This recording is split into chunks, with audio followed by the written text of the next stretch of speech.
Selamat datang dan kembali lagi di channel Fides et Ratio. Pada bagian kedua ini kita akan mendalami bersama tentang wahyu ilahi. Tentu dalam pikiran kita sering bertanya, apa pengertian dari wahyu ilahi? Apa tahap-tahap wahyu ilahi dan juga pentradisian wahyu ilahi. Karena itu pada kesempatan ini kita akan melihat bersama tentang wahyu ilahi. Yang pertama kita melihat terdahulu tentang pengertian wahyu ilahi. Pengertian wahyu ilahi. Pengertian wahyu ilahi itu sudah dibicarakan dalam De Verbum ya. De Verbum itu salah satu ensiklik yang ada di Konsili Vatikan II. Itu artikel 2 itu wahyu ilahi itu diartikan sebagai Allah menyatakan dirinya kepada manusia dalam kebaikan dan kebijaksanaannya. Allah berkenan menyatakan dirinya dan memaklumkan rahasia kehendaknya, keputusannya yang berbelas kasih, yang ia rencanakan sejak keabadian di dalam Kristus untuk semua manusia.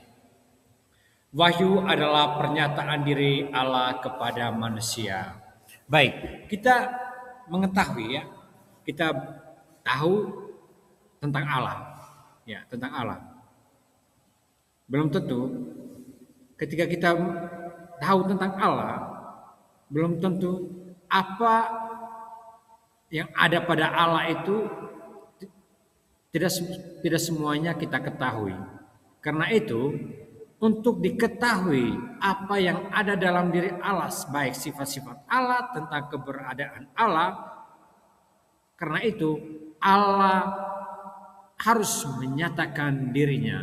Karena itu yang kita kenal sebagai wahyu ilahi, yaitu pernyataan diri Allah. Itu pengertian ya, pengertian. Pengertian wahyu ilahi berarti pernyataan diri Allah kepada manusia. Pernyataan diri Allah itu datangnya dari Allah, bukan dari manusia. Karena itu dia bersifat turun dari atas. Dari Allah turun ke atas manusia. Yang kedua, tahap-tahap pewahyuan diri Allah. Ya, tahap-tahap. Ya. Pernyataan diri Allah tidak mudah dipahami oleh manusia, ya, karena keterbatasan akal budi, rasio manusia, sehingga manusia tidak secepatnya, tidak semudah untuk memahami pernyataan diri Allah. Karena itu pernyataan diri Allah ini melalui tahap-tahap. Yang pertama itu Allah membiarkan diri dikenal sejak awal mula. Ya. Sejak awal mula Allah telah menampakkan dan mengungkapkan dirinya kepada leluhur kita yang pertama, Adam dan Hawa, dan mengundang mereka untuk masuk ke dalam persatuan yang intim dengannya. Itu sudah dibicarakan ya dalam buku Katekismus Gereja Katolik artikel 7 dan juga artikel 54, bahwa sejak awal mula ya, sebenarnya Adam dan Hawa itu ada itu sebenarnya itu merupakan tujuan Allah. Tujuan Allah untuk apa? Untuk memperkenalkan diri kepada manusia. Ya. Karena itu Allah menciptakan Adam dan Hawa. Tapi Adam dan Hawa ini tidak mematuhi. Mereka tidak tahu apa yang Allah maksudkan itu. Sehingga mereka berbuat dosa. Ya. Yang kedua, setelah manusia pertama jatuh dalam dosa ya, manusia pertama ini Adam dan Hawa, Allah menjanjikan penebusan dan mengangkat mereka untuk mengharapkan keselamatan. Itu De Verbum. De Verbum itu artikel 3 itu dibicarakan dalam Konsili Vatikan II. Ya. Itu yang pertama, ya. Tahap pertama itu Allah menyatakan dirinya kepada Adam dan Hawa. Ya. Allah sudah melewati tahap yang pertama, tapi tahap yang pertama ini tidak dipahami, bahkan tidak diindahkan oleh manusia. Karena itu Allah datang lagi, Allah menggunakan cara yang lain lagi, yaitu tahap kedua perjanjian dengan Nuh. Ya, Nabi Nuh. Nabi berbicara tentang Nabi Nuh, kita tentu ingat peristiwa air bah. Ya, peristiwa air bah. Air bah itu sangat berkaitan dengan Nabi Nuh. Yang pertama, perjanjian dengan Nuh yang pertama, ketika kesatuan umat manusia terpecah belah oleh dosa, Allah coba meluputkan umat manusia sebagian demi sebagian. Yang kedua, sesudah bencana air bah, Allah membuat perjanjian dengan Nabi Nuh. Perjanjian antara Allah sendiri dengan semua makhluk. Itu juga dibicarakan dalam Katekismus Gereja Katolik artikel 56 dan juga artikel 7. Ya. Peristiwa Nabi Nuh, ya. Allah melihat bahwa umatnya itu sudah terpecah belah oleh dosa. Umatnya sudah terpecah belah oleh dosa. Karena itu Allah melalui peristiwa Nabi Nuh sebenarnya Allah ingin menyelamatkan manusia. Ini sudah masuk pada tahap kedua. Tahap pertama manusia tidak mengindahkan, bahkan manusia masuk dalam dosa. Ya. Yang kedua Nabi Nuh juga sama. Manusia tidak memahami apa yang dibicarakan, ya, apa yang dibicarakan atau apa yang diwartakan oleh Nabi Nuh. Ya. Itu tahap kedua. Tahap ketiga itu Allah memilih Abraham. Ya. Allah memilih Abraham ini juga salah satu cara Allah menyatakan dirinya. Tahap pertama belum bisa, tahap kedua belum bisa. Allah menggunakan cara lagi. Allah memilih Abraham supaya mengumpulkan kembali umat manusia yang tercerai-berai. Allah memilih Abraham dan memanggilnya keluar dari negerinya, dari kaum keluarganya, dari rumah bapaknya, untuk menjadikannya Abraham yang berarti bapa sejumlah besar bangsa. Itu dibicarakan dalam kitab Kejadian bab 17 ayat 5. Dan berjanji melalui dia semua bangsa di muka bumi akan mendapat berkat. Yang kedua, bangsa keturunan Abraham akan menjadi orang-orang kepercayaan dari janji ilahi yang sudah diberikan kepada para bapa bangsa. Ya, tahap ketiga. Tahap ketiga ini Allah memilih Abraham. Tujuannya apa? Abraham itu menjadi bapa segala bangsa. Dan Allah berjanji suatu saat Allah akan menjadikannya sebagai bangsa yang besar. Ini tahap pertama. Ya, tahap pertama. Tahap kedua berkaitan dengan menciptakan manusia pertama yaitu Adam dan Hawa. Tahap kedua itu berkaitan dengan peristiwa Nabi Nuh dan kita sudah masuk tahap ketiga yaitu Allah memilih Abraham. Ya, Allah memilih Abraham. Ini pada tahap ketiga. Apakah berhasil? Ya, sedikit. Kita masuk pada tahap keempat. Allah membentuk bangsanya Israel bagi dirinya. Ini tahap-tahap ya. Allah menjadikan Israel bangsanya. Allah membentuk Israel sebagai bangsa terpilih. Membebaskan mereka dari perbudakan Mesir. Menetapkan perjanjian di Gunung Sinai. Dan melalui Nabi Musa memberikan hukum-hukumnya kepada mereka. Ya, ini juga tahap ya, tahap pewahyuan diri Allah. Ya, Allah menjadikan Israel bangsanya, Allah membebaskan bangsa Israel dari perbudakan Mesir, menetapkan perjanjian di Gunung Sinai. Ya, itu merupakan tahap-tahap pewahyuan diri Allah. Sekarang kita masuk pada tahap yang terakhir, yaitu tahap terakhir itu tentang Yesus Kristus, perantara dan pemenuhan seluruh wahyu. Jadi seluruh wahyu itu terpenuh dalam Yesus Kristus. Setelah Yesus Kristus tidak ada lagi tahap-tahap lain ya. Tahap yang paling akhir dan paling puncaknya itu di Yesus Kristus. Yesus Kristus sebagai perantara dan pemenuhan seluruh wahyu. Ini tahap terakhir sudah. Setelah Yesus Kristus tidak ada lagi tahap-tahap yang lain. Tahap wahyu Allah yang penuh dan definitif terlaksana dalam sabdanya menjadi daging, yakni Yesus Kristus, perantara dan pemenuhan wahyu. Ini hal yang nampak. Hal yang nampak di mana sabdanya itu menjadi daging. Ya, menjadi daging berarti menjadi manusia. Ya. Meskipun wahyu sudah selesai, namun isinya terlaksana dalam sabdanya menjadi daging, yakni Yesus Kristus, pengantara dan pemenuhan wahyu. Meskipun wahyu sudah selesai, namun isinya belum sepenuhnya digali, tetapi masih merupakan tugas umat Kristen agar dalam peredaran zaman dapat memahami dan mengerti seluruh maknanya. Ya, ini benar sekali, ini betul sekali. Memang Yesus Kristus itu sebagai pemenuhan seluruh wahyu, belum tentu umat Kristen itu memahami semua isi atau isi dari Allah, maksud dan juga sifat-sifat Allah. Belum tentu umat Katolik memahami semua. Karena itu perlu digali terus-menerus. Meskipun Yesus Kristus ini sudah menjelma menjadi daging atau menjadi manusia, karena itu tidak membuat kita untuk terus menggali, ya, menggali isi dari wahyu ilahi. Ya. Yang berikut kita lihat tentang pentradisian wahyu ilahi. Pertama, pengertian tradisi apostolik, ya.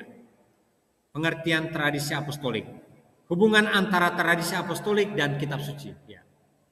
Ini tradisi apostolik adalah pewarisan pesan Kristus yang diturunkan sejak awal kekristenan melalui khotbah, kesaksian, institusi ibadah dan tulisan-tulisan yang diilhami, ya. Tradisi itu sudah masuk dalam praktek-praktek, ya, praktek-praktek. Jadi dia mewariskan berupa kesaksian, ibadah, ya, itu berkaitan dengan tradisi apostolik. Kita juga mempunyai tradisi, ya, dalam budaya kita juga mempunyai tradisi, artinya apa yang diwariskan melalui tindakan atau praktek langsung, ya. Berikut, para rasul mewariskan apa yang sudah mereka terima dari Kristus dan belajar dari Roh Kudus. Kemudian terus berlanjut kepada pengganti-pengganti mereka, para uskup, melalui mereka kepada semua generasi sampai akhir dunia. Tradisi apostolik terjadi dalam dua cara, melalui pewarisan langsung sabda Allah yang disebut sebagai tradisi dan melalui kitab suci yang merupakan pewartaan keselamatan yang sama dalam bentuk tulisan. Jadi pentradisian wahyu ilahi ada dua, ya, berupa praktek-praktek dan juga berupa tulisan atau yang kita kenal sekarang yaitu kitab suci. Hal itu diwariskan secara terus-menerus, ya, kepada penerus, kepada para rasul, dan sekarang kita kenal pengganti-pengganti mereka itu para uskup, paus, itu pengganti-pengganti para rasul. Yang berikut proses terjadinya tradisi apostolik, ya, proses, ya. Kita harus memahami kata proses. Yang pertama itu secara lisan atau tradisi. Melalui teladan serta berbagai penetapan yang diterima langsung dari Yesus maupun atas dorongan Roh Kudus telah mereka pelajari. Ya, tradisi. Ini lisan yang disampaikan secara lisan. Ini juga yang paling pertama, ya. Sebelum adanya kitab suci diwariskan secara tertulis, yang pertama itu masih secara lisan atau tradisi yang kita kenal sampai sekarang, ya, praktek-praktek dalam gereja Katolik itu yang kita kenal sampai sekarang itu. Berikut secara tertulis, para rasul dan para tokoh rasuli lainnya atas ilham Roh Kudus telah membukukan amanat keselamatan. Itu ada dalam Deuteronomi artikel 7 yang sekarang dinamakan kitab suci. Itu yang kedua. Kalau yang pertama tadi secara lisan belum tertulis, kemudian secara tertulis. Berikut suksesi apostolik. Ya, kata suksesi apostolik. Injil harus senantiasa terpelihara secara utuh dan hidup dalam gereja. Ya. Para rasul itu mewariskan, ya, para rasul mewariskan Injil kepada kita. Karena itu apa yang diwariskan salah satu adalah Injil itu harus senantiasa terpelihara secara utuh dan hidup dalam gereja. Bukan hanya terpelihara, tapi harus hidup. Ya. Hidup. Artinya Injil itu terus-menerus harus menggaung di seluruh dunia. Yang kedua, para rasul meneruskan kepada para uskup sebagai pengganti-pengganti yang diserahi tugas dan tanggung jawab untuk mengajar. Itu ada dalam Dei Verbum artikel 7. Yang berikut, pewartaan para rasul yang secara istimewa diungkapkan dalam kitab-kitab yang harus dilestarikan sampai kepenuhan zaman melalui pengganti-pengganti yang tiada putusnya. Itu ada dalam Dei Verbum artikel 8. Itu tentang suksesi apostolik. Yang berikut kita lihat bersama tentang hubungan antara tradisi dan kitab suci. Hubungan antara tradisi dan kitab suci. Ketika berbicara tentang hubungan, otomatis kita akan berpikir, ya karena kita menggunakan tradisi dan kitab suci, tentu kita harus mengetahui yang namanya hubungan. Kenapa mereka kedua-duanya ini dipakai dalam gereja Katolik? Yang pertama, punya hubungan erat ya, antara kitab suci dan tradisi itu selalu punya hubungan erat. Masing-masing menghadirkan misteri Kristus dan berbuah di dalam gereja. Baik tradisi maupun kitab suci itu sama-sama menghadirkan misteri Kristus dan berbuah dalam gereja. Tradisi itu disampaikan secara lisan, itu juga misteri Kristus, dan juga kitab suci juga itu yang tertulis itu juga merupakan misteri Kristus. Yang kedua, mengalir dari sumber ilahi yang sama dan bersama-sama membentuk khazanah imannya yang suci. Dan sinilah gereja mendapat kepastian tentang wahyu. Ya. Baik kitab suci maupun tradisi itu mengalir dari sumber ilahi yang sama. Ya.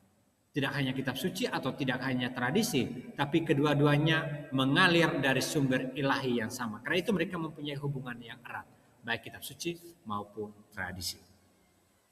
Berikut hubungan antara kitab suci, tradisi, dan magisterium gereja. Ya. Tadi hubungan antara tradisi dan kitab suci. Nah, pada poin ini kita melihat ada magisterium gereja. Ya. Kalau kitab suci dan tradisi sudah kita pahami bahwa mengalir dari sumber ilahi yang sama, bagaimana dengan magisterium gereja? Pertama, berhubungan erat satu sama lain sedemikian sehingga yang satu tidak ada tanpa yang lain. Ya. Masih sama. Kitab suci, tradisi, dan magisterium itu berhubungan erat satu sama lain. Ya. Sehingga yang satu tidak ada tanpa yang lain. Ketiga-tiganya harus ada. Itu yang menjadi sumber iman orang Katolik. Ya. Kitab suci, tradisi, dan magisterium gereja. Dengan bekerja sama masing-masing dengan caranya sendiri, ketiga hal tersebut memberikan sumbangan secara efektif bagi keselamatan jiwa-jiwa. Jiwa di bawah naungan karya Roh Kudus. Ya.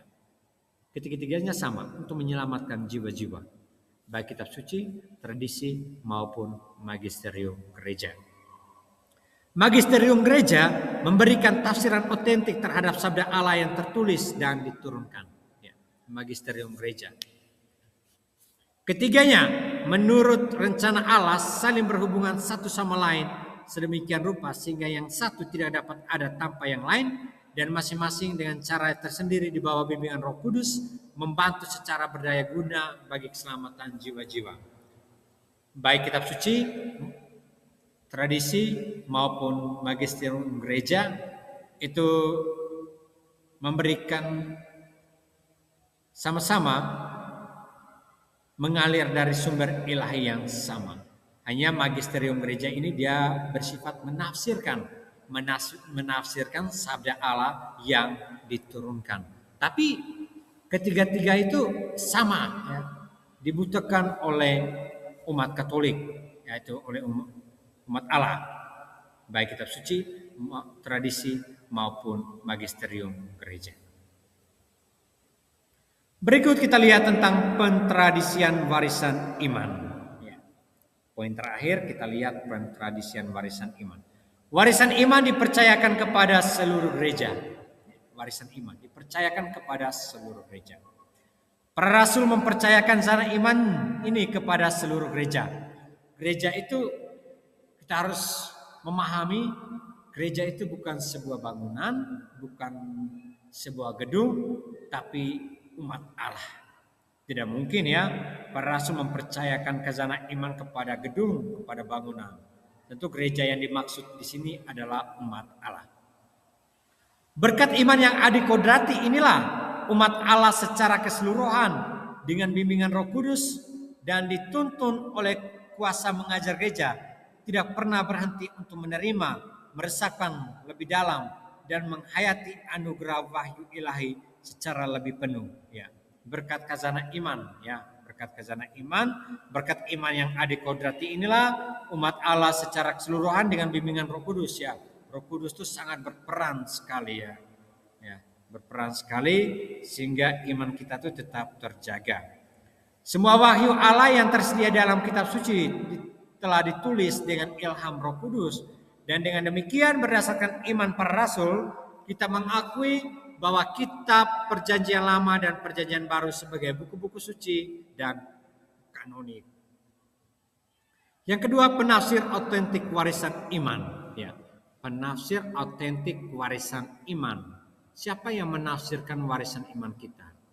Tugas untuk menjelaskan sabda Allah secara mengikat dipercayakan kepada otoritas kuasa mengajar gereja atau magisterium gereja, yang di dalamnya ada uskup dan ada paus, yakni pengganti-pengganti Petrus, uskup Roma itu salah satu, paus, dan para uskup yang ada dalam kesatuan dengannya.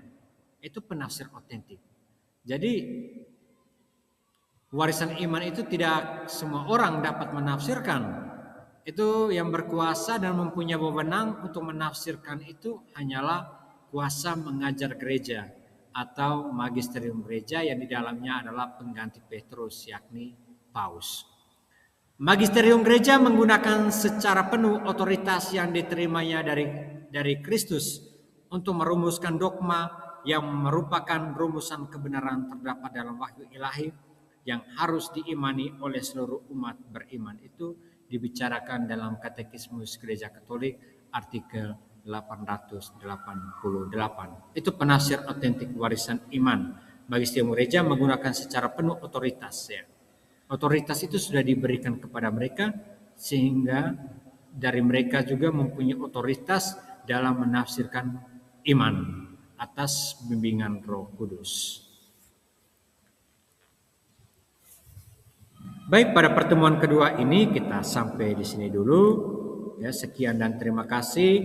Mudah-mudahan apa yang dibagikan dapat membantu kita semakin menghayati wahyu ilahi yang turun atas diri kita. Sekian dan terima kasih.